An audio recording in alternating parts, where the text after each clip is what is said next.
Hi, good morning. This is Vishwanath. In last class, we discussed about or we solved about the problems of not-for-profit organization when the given opening balance sheet and recipient payment account and adjustment. That is existing firm problems. But in today's class, I will explain how to solve the problem of not given the opening balance sheet of not-for-profit organization. Means last class ಅಲ್ಲಿ opening balance ಶೀಟ್ನ ಕೊಟ್ಟಿದ್ದು ಮತ್ತು ರಿಸಿಪ್ಟೆಂಟ್ payment account ಕೊಟ್ಟಿರ್ತಾರೆ, ಅಡ್ಜಸ್ಟ್ಮೆಂಟ್ಗಳನ್ನ ಕೊಟ್ಟಿರ್ತಾರೆ, ಆಗ ಯಾವ ರೀತಿ ಪ್ರಾಬ್ಲಮ್ಗಳನ್ನ solve ಮಾಡಬೇಕು ಅಂತ ಹೇಳ್ಕೊಟ್ಟಿದ್ದೀನಿ. ಬಟ್ ಈ ಕ್ಲಾಸಲ್ಲಿ ಓಪನಿಂಗ್ ಬ್ಯಾಲೆನ್ಸ್ ಶೀಟ್ ಕೊಡದೆ ಬರೀ ಓನ್ಲಿ ರೆಸಿಪ್ಟೆಂಟ್ ಪೇಮೆಂಟ್ ಅಕೌಂಟ್ ಮತ್ತು ಅಡ್ಜಸ್ಟ್ಮೆಂಟ್ ಕೊಟ್ಟಾಗ ಯಾವ ರೀತಿ ನಾವು ಪ್ರಾಬ್ಲಮನ್ನು ಸಾಲ್ವ್ ಮಾಡಬೇಕು ಅನ್ನೋದು ಹೇಳ್ಕೊಡ್ತೀವಿ. So when opening balance sheet is given, that problem is called existing firms problems. ಅಂದರೆ ಆಲ್ರೆಡಿ ಸ್ಟಾರ್ಟ್ ಆಗಿರ್ತಕ್ಕಂಥ ಫರ್ಮ್ಗಳ ಪ್ರಾಬ್ಲಮ್ ಅಂತೀವಿ. ಲಾಸ್ಟ್ ಇಯರ್ ಬ್ಯಾಲೆನ್ಸ್ ಶೀಟನ್ನು ಈ ವರ್ಷಕ್ಕೆ, ಈ ಒಂದು ಅಕಾಡೆಮಿಕ್ ಇಯರ್ಗೆ ಓಪನಿಂಗ್ ಬ್ಯಾಲೆನ್ಸ್ ಶೀಟಿಗೆ ಕೊಡ್ತಾರೆ ರೆಫರೆನ್ಸ್ಗೋಸ್ಕರ. ಬಟ್ ಯಾವಾಗ ನಮಗೆ ಓಪನಿಂಗ್ ಬ್ಯಾಲೆನ್ಸ್ ಶೀಟ್ ಕೊಡಲ್ಲ, ಆ ಒಂದು ಪ್ರಾಬ್ಲಮ್ನ ನಾವು ನ್ಯೂಲಿ ಎಂಟರ್ಪ್ರೈಸಸ್ಗಳಿಗೆ ಅಂತ ಕನ್ಸಿಡರ್ ಮಾಡ್ತೀವಿ. ಅಂದರೆ ನ್ಯೂಲಿ ಎಂಟರ್ಪ್ರೈಸಸ್ ಹೊಸದಾಗಿ ಸ್ಟಾರ್ಟ್ ಆಗಿರ್ತಕ್ಕಂಥ ಸಂಸ್ಥೆಗಳು, ಆ ಸಂಸ್ಥೆಗಳಿಗೆ ಹಳೆಯ ವರ್ಷದ ಬ್ಯಾಲೆನ್ಸ್ ಶೀಟ್ ಇರಲ್ಲ, ಈ ವರ್ಷನೇ ಸ್ಟಾರ್ಟ್ ಆಗಿರೋದ್ರಿಂದ ಬರೀ ರೆಸಿಪ್ಟೆಂಟ್ ಪೇಮೆಂಟ್ ಅಕೌಂಟ್ ಮಾತ್ರ ಇರುತ್ತೆ. But the given opening assets, ಯಾಕೆಂದರೆ ಬಿಸ್ನೆಸ್ನ ಸ್ಟಾರ್ಟ್ ಮಾಡಬೇಕು ಅಂದಾಗ ನಮಗೆ ಓಪನಿಂಗ್ ಅಸೆಟ್ಸ್ ಇರಲೇಬೇಕು. ಅಸೆಟ್ಸ್ ಇದ್ದರೆ ಮಾತ್ರ ನಾವು ಸ್ಟಾರ್ಟ್ ಮಾಡೋದಕ್ಕೆ ಸಾಧ್ಯ ಆಗುತ್ತೆ. ಮತ್ತು ಲಯಬಿಲಿಟೀಸ್ ಇರುತ್ತೆ. ಬಟ್ ಲಯಬಿಲಿಟೀಸ್ ರೇರ್ ಕೇಸಲ್ಲಿ ಕೊಡ್ತಾರೆ, ಅಸೆಟ್ಸ್ ಮಾತ್ರ ಕಂಪಲ್ಸರಿ ಇದ್ದೇ ಇರುತ್ತೆ. ಬಟ್ ಈ ಥರ ಪ್ರಾಬ್ಲಮ್ಗಳು ಕೇಳಿದಾಗ they can given opening assets. ನಾವೇನು ಮಾಡಬೇಕಾಗುತ್ತೆ, by using those assets, those opening assets, we are preparing the opening balance sheet of not for profit organisation. ಅಂದರೆ ಅವ್ರು ಏನು ಓಪನಿಂಗ್ ಅಸೆಟ್ಗಳನ್ನ ಕೊಟ್ಟಿರ್ತಾರೆ ಅಡ್ಜಸ್ಟ್ಮೆಂಟಲ್ಲಿ, ಅದನ್ನು ನೋಡಿಕೊಂಡು ನಾವು ಓಪನಿಂಗ್ ಬ್ಯಾಲೆನ್ಸ್ ಶೀಟನ್ನು ನಾವು ಪ್ರಿಪೇರ್ ಮಾಡ್ಕೋಬೇಕು. ಆ ನಂತರ ಆ ಬ್ಯಾಲೆನ್ಸ್ ಶೀಟ್ನ ರೆಫರೆನ್ಸ್ ಇಟ್ಕೊಂಡು we can prepare the income and expenditure account ಮತ್ತು ಬ್ಯಾಲೆನ್ಸ್ ಶೀಟನ್ನು ಪ್ರಿಪೇರ್ ಮಾಡಬೇಕಾಗುತ್ತೆ. ಈ ವರ್ಷದ ಒಂದು ಬ್ಯಾಲೆನ್ಸ್ ಶೀಟ್ ಮತ್ತು income and expenditure account prepare ಮಾಡಬೇಕಾಗುತ್ತೆ. That is the way of solving these type of problems. First we will prepare the opening balance sheet of not-for-profit organization. So you already know about how is the balance sheet format. ಹೇಗಿರುತ್ತೆ ಅನ್ನೋದು ನಿಮ್ಗೆ ಗೊತ್ತು. ಯಾವ ಥರ ಇರುತ್ತೆ? ಸೀದೆ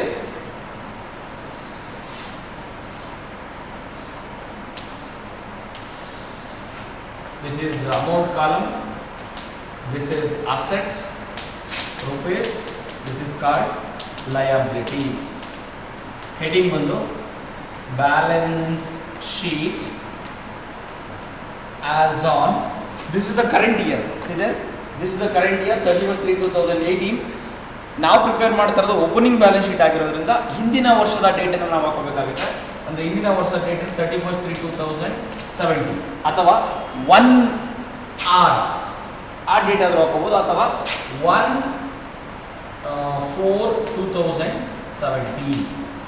ಏಕೆಂದರೆ ನಿಮಗೆ ಪ್ರಾಬ್ಲಮಲ್ಲಿ ಹಿಂದಿನ ವರ್ಷದ ಡೇಟೇ ಕೊಟ್ಟಿರ್ತಾರೆ. ಹಿಂದಿನ ವರ್ಷದ ಅಂದ್ಬಿಟ್ಟು ಹಿಂದಿನ ವರ್ಷದ ಅಂತಲ್ಲ. ಈ ಪ್ರಾಬ್ಲಮಲ್ಲಿ ಹಿಂದಿನ ವರ್ಷದ ಡೇಟ್ ಹಾಕೊಳಕ್ಕಾಗಲ್ಲ, ಬಿಕಾಸ್ ಆಫ್ ಅದು ಆಲ್ರೆಡಿ ಇರಲಿಲ್ಲ ಸಂಸ್ಥೆ. ಬಟ್ ಇವಾಗ ನಾವು ಹಾಕೋದು 1/4/2017 ಡೇಟ್.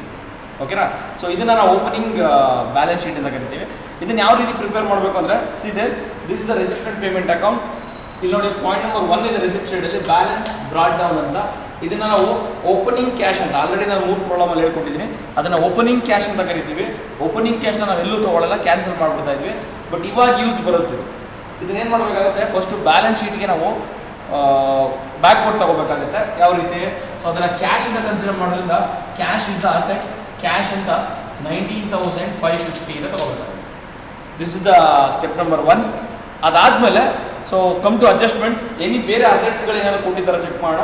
ಇಲ್ಲಿ ಪಾಯಿಂಟ್ ನಂಬರ್ 3 ಕೊಟ್ಟಿದ್ದಾರೆ. On 1st April 2017 organisation owned furniture ₹12,000 and books ₹5,000 ಅಂತ.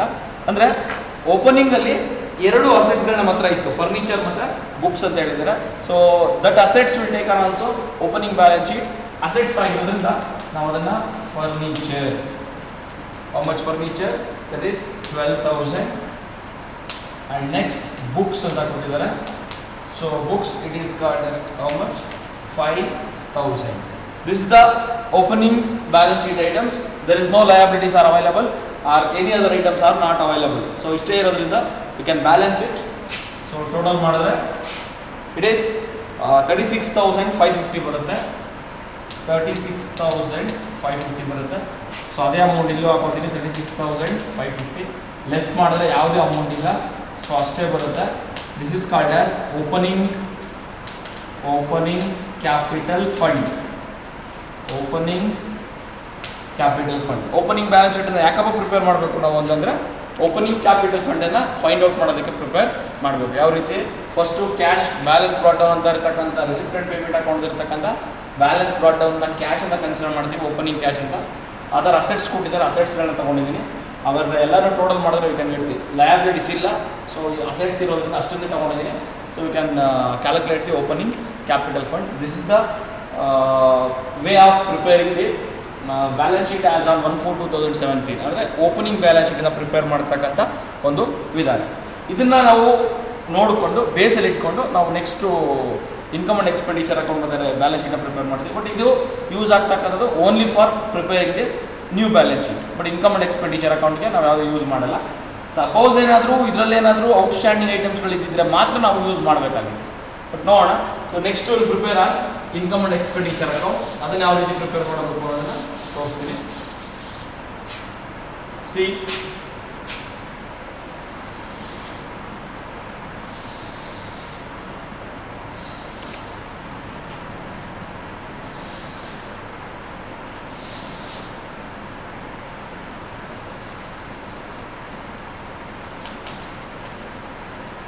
income and expenditure account for the year ending 31/3/2018. This is credit, this is debit. rupees ಈ ಕಡೆ ಎಲ್ಲ ಏನಾಗುತ್ತೆ ಇನ್ಕಮ್ಸ್ ಬರುತ್ತೆ, ಈ ಕಡೆ ಎಲ್ಲ ಎಕ್ಸ್ಪೆಂಡಿಚರ್ಸ್ ಬರುತ್ತೆ. So this is the format of income and expenditure account. This is income side, this is expenditure side. Andre all the expenses are debit side, recorded in debit side. All the incomes are recorded in credit side of the income and expenditure account. Right? In last class I already told that how to prepare the income and expenditure account with adjustments. ಒಂದು ಪಾಯಿಂಟ್ಗಳನ್ನ ತಗೊಳ್ಳುವಾಗ ನಾವು ಯಾವ ರೀತಿ ಅಡ್ಜಸ್ಟ್ಮೆಂಟ್ಗಳನ್ನ adjust ಮಾಡಬೇಕು ಅಂತ ಹೇಳ್ಕೊಟ್ಟಿದ್ದೀನಿ. So like current year ಔಟ್ಸ್ಟ್ಯಾಂಡಿಂಗ್ನ add ಮಾಡಬೇಕು, ಲಾಸ್ಟ್ ಇಯರ್ ಔಟ್ಸ್ಟ್ಯಾಂಡಿಂಗ್ನ ಲೆಸ್ ಮಾಡಬೇಕು. ಸೊ ಅಡ್ವಾನ್ಸ್ ರಿಸೀವ್ಡು ಕೂಡ ಲೆಸ್ ಮಾಡಬೇಕು. ಓಕೆನಾ. ಲಾಸ್ಟ್ ಇಯರ್ ಅಡ್ವಾನ್ಸ್ ರಿಸೀವ್ಡ್ ಏನು ಮಾಡಬೇಕಾಗುತ್ತೆ, ಆ್ಯಡ್ ಮಾಡಬೇಕಾಗುತ್ತೆ. ಸೊ ಪ್ರೀಪೇಯ್ಡ್ಗಳನ್ನ ಲೆಸ್ ಮಾಡಬೇಕಾಗುತ್ತೆ. ಸೊ ಇದು ಮೇಜರ್ ಅಡ್ಜಸ್ಟ್ಮೆಂಟ್ಸ್ಗಳಿರುತ್ತೆ. ಬಟ್ ಈ ಪ್ರಾಬ್ಲಮಲ್ಲಿ ಲಾಸ್ಟ್ ಇಯರ್ ಐಟಮ್ಸ್ಗಳು ಯಾವುದು ಸಿಗಲ್ಲ, ಬಿಕಾಸ್ ಆಫ್ ಇದು ನ್ಯೂಲಿ ಆರ್ಗನೈಸೇಷನ್ ಆಗಿರೋದ್ರಿಂದ ಲಾಸ್ಟ್ ಇಯರ್ ಐಟಮ್ಸ್ಗಳು ನಮ್ಗೆ ಯಾವುದನ್ನು ಅವೈಲಬಿಲಿಟಿ ಇರಲ್ಲ. ಸೊ ಅದ್ರ ಬಗ್ಗೆ ನಮ್ಮ ತಲೆ ಕೆಡಿಸ್ಕೊಳ್ಳೋ ಸ್ಥಿತಿ ಇದೆಲ್ಲ. ಸೊ ಯಾವ ರೀತಿ ಪ್ರಿಪೇರ್ ಮಾಡಬೇಕು ಸರ್? ಸೊ ಸೀದೆ we are following the old rules. ಯಾವ ರೀತಿ ಫಾಲೋ ಮಾಡ್ತಾ ಇದ್ವೋ ಅದೇ ರೀತಿ ಆಲ್ರೆಡಿ ಏನು ಪ್ರಾಬ್ಲಮ್ ಸಾಲ್ವ್ ಮಾಡೋಕೆ ಹೇಳ್ಕೊಟ್ಟಿದ್ದೀನಿ ಅದೇ ರೂಲ್ಸ್ಗಳನ್ನ ನಾವು ಫಾಲೋ ಅಪ್ ಮಾಡ್ತೀವಿ. ಸೀದೆ this is the balance brought down. ಇದನ್ನು ನಾವು ಎಲ್ಲೂ ತೊಗೊಳ್ಳೋ ಅಂತ ಹೇಳಿದ್ದೀನಿ, ಕ್ಯಾನ್ಸಲ್ ಮಾಡ್ತಾ ಇದ್ದೀನಿ. So come to subscription. This problem has a so many adjustments. ನೋಡ್ಕೊಳ್ಳಿ ಇದನ್ನು ಯಾವ ಥರ ಸಾಲ್ವ್ ಮಾಡಬೇಕು ಅಂತ. ಸಬ್ಸ್ಕ್ರಿಪ್ಷನ್ ಅಂತ ಇದೆ. It has 2 items. So this is the current year, because 31/3/2018 ಆಗಿರೋದ್ರಿಂದ year ending date, commencing date 1st April ಆಗಿರುತ್ತೆ. 17/18 ಇಸ್ ದ ಕರೆಂಟ್ ಇಯರ್ ಆಗಿರುತ್ತೆ. So that's why this is current year ಅಂತ ಕನ್ಸಿಡರ್ ಮಾಡ್ತಾ ಇದ್ದೀನಿ. ಇದನ್ನು ನಾವು ಇನ್ಕಮ್ ಆ್ಯಂಡ್ ಎಕ್ಸ್ಪೆಂಡಿಚರ್ ಅಕೌಂಟಲ್ಲಿ ತಗೋಬೇಕಾಗುತ್ತೆ. So this is next year 2018-19 is the next year ಆಗಿರೋದ್ರಿಂದ ನಾನು ಆಲ್ರೆಡಿ ಹೇಳಿದ್ದೀನಿ. So it is already told that it comes under directly balance sheet, because ಈ next year amount it is called as advance received. This advance received is given in the recipient payment account. It's directly go to the balance sheet. So otherwise, it is given in the adjustment. It can be considered as a income and expenditure account. So deducting from the subscription. Andre idu advance received enedu subscription received in advance recipient payment account alli kottidre adanna ನಾವು direct ಆಗಿ balance sheet ಅಲ್ಲಿ ತಗೋತೀವಿ. ಅದೇ point ಏನೋ adjustment ಅಲ್ಲಿ ಕೊಟ್ಟಿದ್ದಿದ್ರೆ ನಾವು income and expenditure ಅಕೌಂಟಲ್ಲಿ ಮತ್ತು ಬ್ಯಾಲೆನ್ಸ್ ಶೀಟಲ್ಲಿ ಎರಡೂ ಕಡೆ ತೊಗೋಬೇಕಾಗಿದೆ. ಬಿಕಾಸ್ ಆಫ್ ರೆಸಿಪ್ಟೆಂಟ್ ಪೇಮೆಂಟ್ ಅಕೌಂಟಲ್ಲಿ ಬರ್ತಕ್ಕಂಥ ಎಲ್ಲ ಪಾಯಿಂಟ್ಸ್ ಒಂದು ಸಾರಿ ಬರಬೇಕು. ಅಡ್ಜಸ್ಟ್ಮೆಂಟಲ್ಲಿ ಬರ್ತಕ್ಕಂಥ ಪಾಯಿಂಟ್ಸು 2 ಸಾರಿ ಬರಬೇಕು ಅಂತ ಆಲ್ರೆಡಿ ಹೇಳಿದ್ವಿ. So this is the adjustment. So ಇದನ್ನು ನಾವು ಡೈರೆಕ್ಟಾಗಿ ಬ್ಯಾಲೆನ್ಸ್ ಶೀಟಲ್ಲಿ ತಗೋತೀವಿ, ಇದನ್ನು ಮಾತ್ರ ನಾವು ತಗೋತೀವಿ ಇನ್ಕಮ್ ಆ್ಯಂಡ್ ಎಕ್ಸ್ಪೆಂಡಿಚರ್ ಅಕೌಂಟ್ ತಗೋತೀವಿ. So this is receipt, subscription ಒಂದು ರೆಸಿಪ್ಟ್ ಇನ್ಕಮ್ ಅಂತ ತಗೊಳ್ತಾ ಇರೋದ್ರಿಂದ ಅದನ್ನು ನಾನು ಕ್ರೆಡಿಟ್ ಸೈಡ್ ತಗೋತೀನಿ. ಸೀದೆ ಸಬ್ಸ್ಕ್ರಿಪ್ಷನ್ ಸೋ ಮಚ್ 27,700. ಓಕೆನಾ? ಸೊ ಇದಕ್ಕೆ ಏನಾದ್ರು ಅಡ್ಜಸ್ಟ್ಮೆಂಟ್ ಇದೆಯಾ ನೋಡೋಣ. ಸೊ ಅಡ್ಜಸ್ಟ್ಮೆಂಟ್ ಇದೆ. So outstanding subscription 31/3/2018. This is the current year. Current year ಏನು ಮಾಡಬೇಕು ನಾವು ಆ್ಯಡ್ ಮಾಡಬೇಕು. Outstanding current year 1,500. So total ಮಾಡಿದ್ರೆ 29,200 ಬರುತ್ತೆ. This is subscription. ಬೇರೆ ಯಾವುದೂ ಅಡ್ಜಸ್ಟ್ಮೆಂಟ್ ಇಲ್ಲ ಇದಕ್ಕೆ, ಸಬ್ಸ್ಕ್ರಿಪ್ಷನ್ಗೆ ಯಾವುದೂ ಅಡ್ಜಸ್ಟ್ಮೆಂಟ್ ಇಲ್ಲ. So next point, sale of old news paper. It is revenue item. So ಅದನ್ನು ಕೂಡ ಇಲ್ಲೇ ತಗೋತಾ ಇದ್ದೀನಿ. Sale of old news paper how much 800. Sale of news paper ಎಷ್ಟಾಗುತ್ತೆ 800 ಬರುತ್ತೆ. So next will B government grants. Government grants it is considered as a revenue receipt. That's why it is taken under income and expenditure account. Government grants, this is 12,000 rupees. Next point, it is sale of old furniture. Furniture is the asset. Asset sale, it is called capital receipt.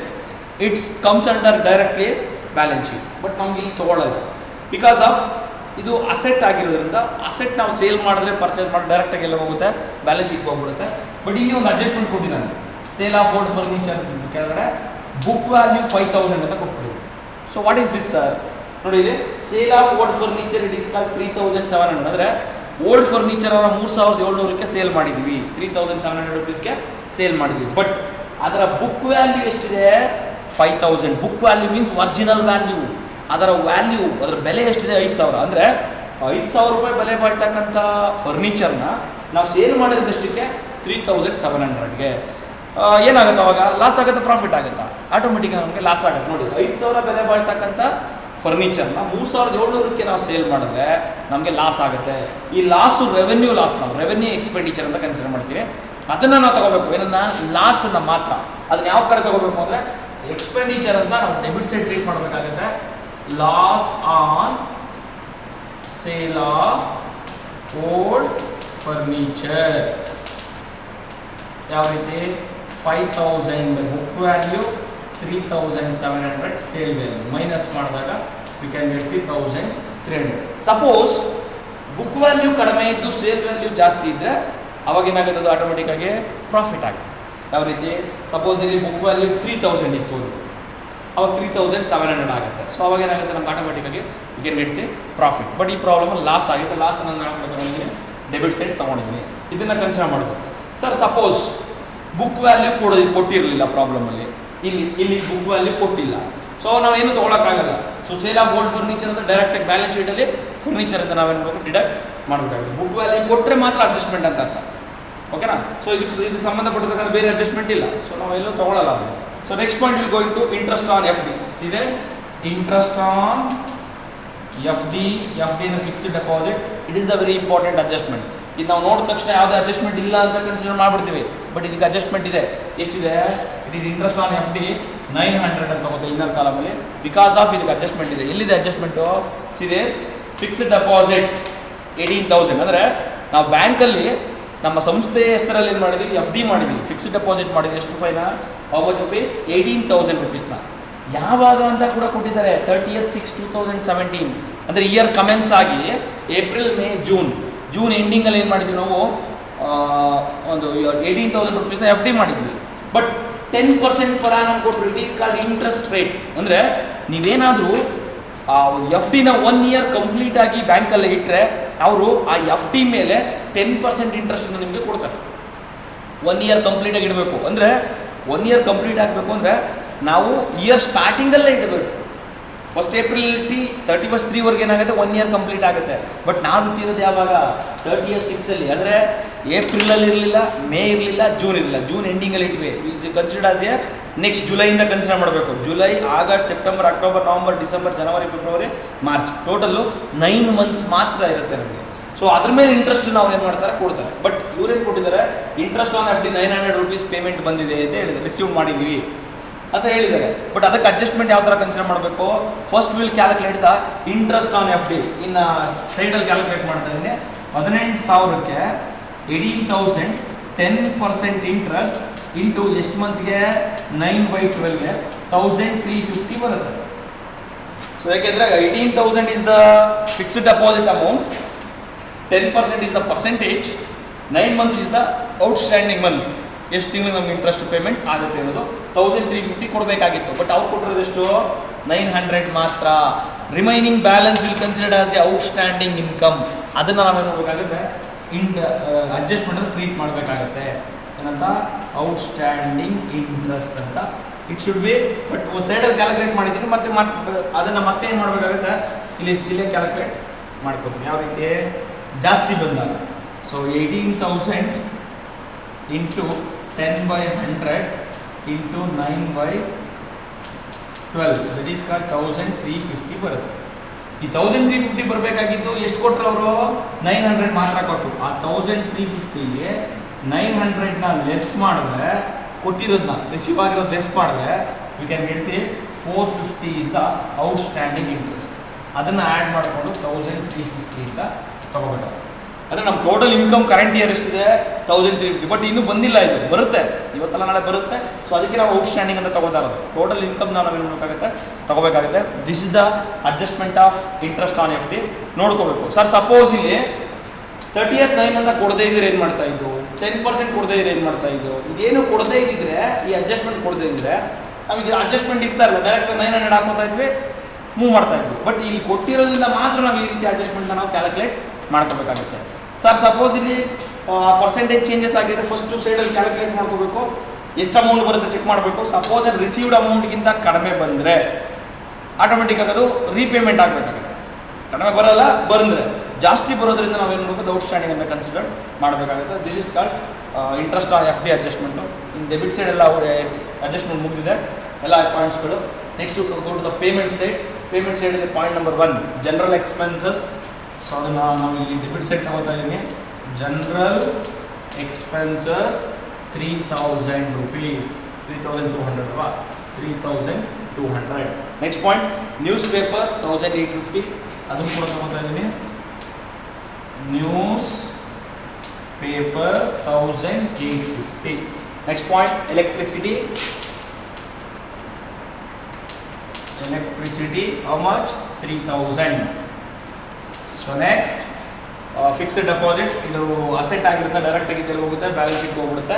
Books ಇದು ಕೂಡ asset, direct balance ಶೀಟ್ಗೆ ಹೋಗುತ್ತೆ. Salary ತಗೊಳ್ತಾ ಇದೀನಿ. ಇದು revenue expenditure.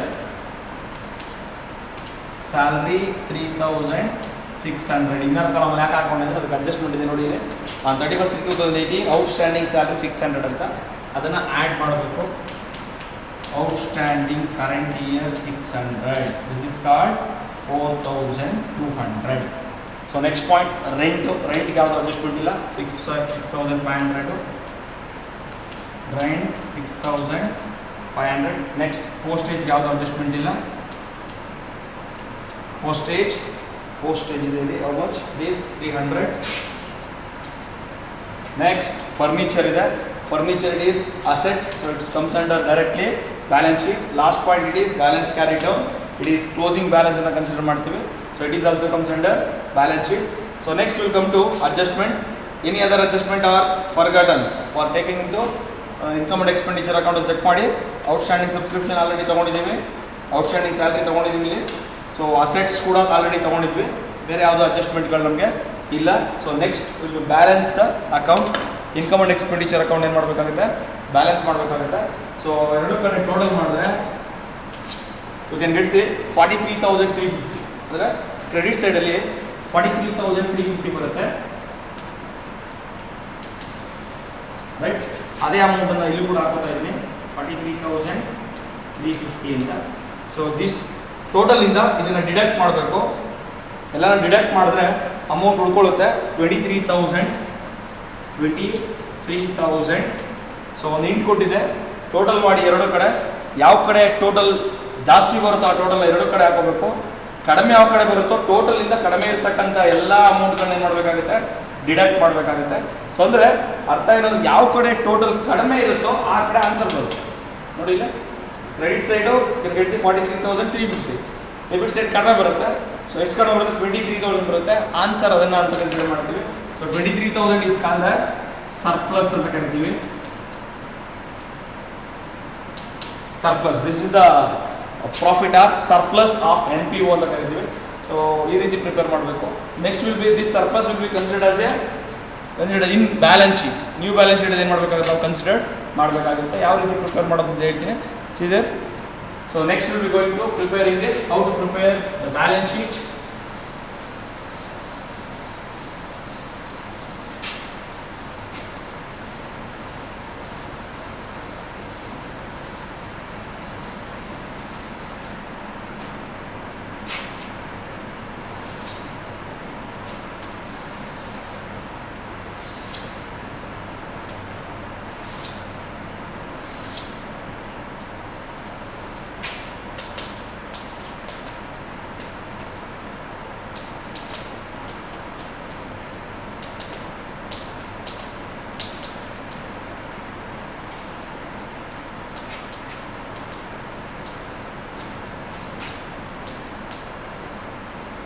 So this is the format of new balance sheet. Heading balance sheet as on 31/3/2018. I already told that how to start to prepare the balance sheet. Andre first we will calculate capital fund. Capital fund ಯಾವ ಕಡೆ ಬರುತ್ತೆ? Liability side ಬರುತ್ತೆ. First ನಾವೇನು calculate ಮಾಡಬೇಕು? Capital fund ಅನ್ನು calculate ಮಾಡಬೇಕು. Capital fund ಯಾವ ರೀತಿ ತಗೋತೀವಿ? So first will take opening capital fund. We already calculated that opening capital fund in opening balance sheet 36,550.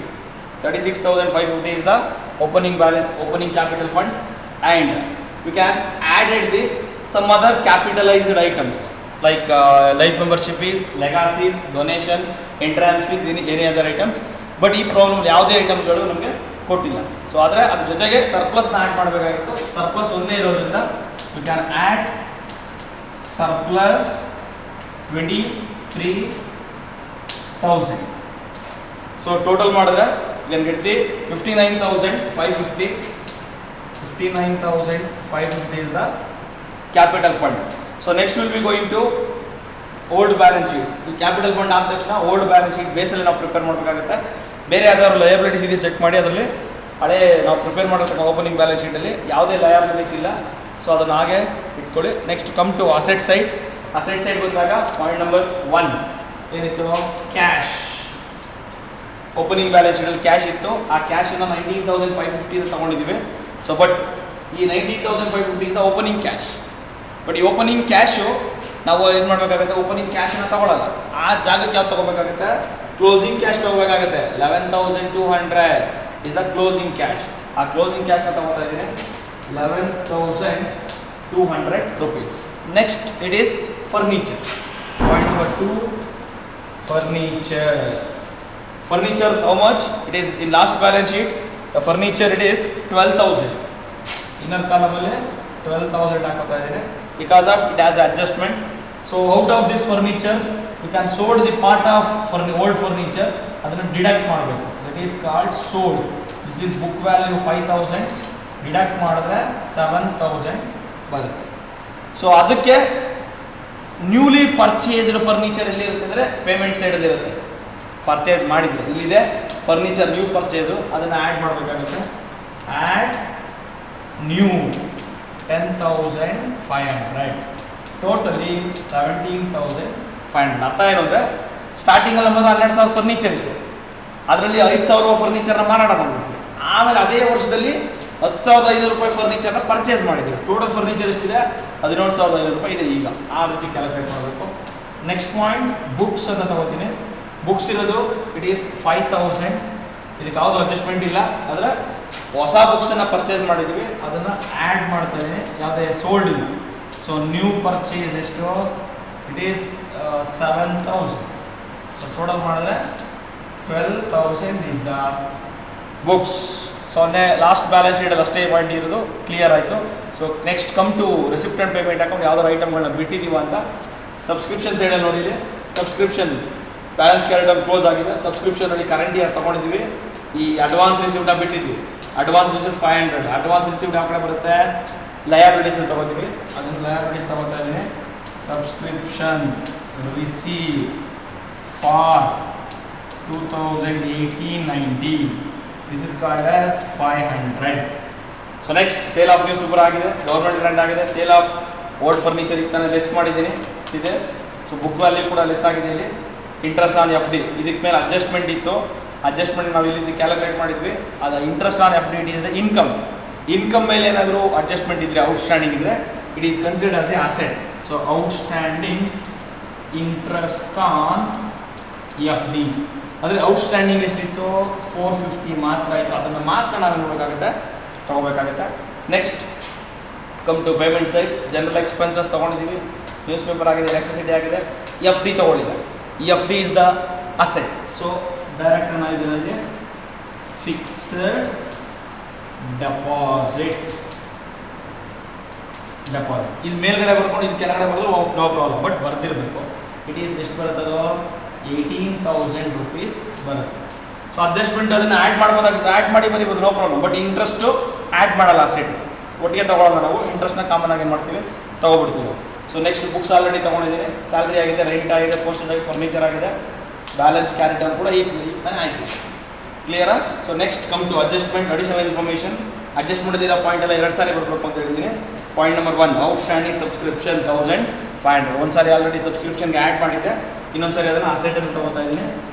Outstanding subscription 1500. So next ಇನ್ನೇನು ಬರಬೇಕು? ಔಟ್ಸ್ಟ್ಯಾಂಡಿಂಗ್ ಸ್ಯಾಲ್ರಿ ಬರುತ್ತೆ. ಔಟ್ಸ್ಟ್ಯಾಂಡಿಂಗ್ ಸ್ಯಾಲ್ರಿ 600 ಆಗುತ್ತೆ. ಅದು salary is the expenditure. So outstanding salary it is 600. ಇನ್ನು ಅಸೆಟ್ಸನ್ನು ತೊಗೊಂಡಿದ್ದೀನಿ, already ಇಲ್ಲಿ ತೊಗೊಂಡಿದ್ದೀನಿ.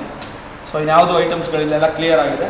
So ಎಲ್ಲ ಕಡೆ ಬ್ಯಾಲೆನ್ಸ್ ಮಾಡಿದಾಗ ಎಲ್ಲ ಪಾಯಿಂಟ್ಸ್ಗಳು ತೊಗೊಂಡಾದ್ಮೇಲೆ ಕ್ಯಾನ್ ಬ್ಯಾಲೆನ್ಸ್ ಇಟ್, ಟೋಟಲ್ ಮಾಡಿ ಎರಡೂ ಕಡೆ. ಸೊ ಆನ್ಸರ್ ಬಂದು ಎಷ್ಟು ಬರಬೇಕು ಅಂದರೆ 60,650 ಬರುತ್ತೆ.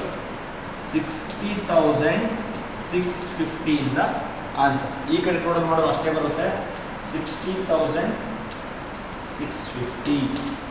This is the balance sheet total. ಎರಡೂ ಕಡೆ answer both side total equal ಬಂದರೆ it is problem is correct ಅಂತ ಅರ್ಥ.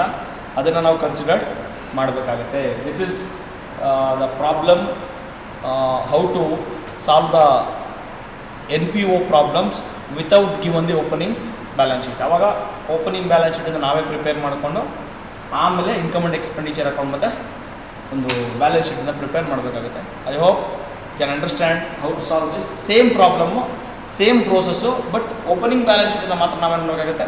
ಪ್ರಿಪೇರ್ ಮಾಡಬೇಕಾಗುತ್ತೆ. This is the way for how to prepare the problem or income and expenditure account and balance sheet without given the opening balance sheet. Thank you.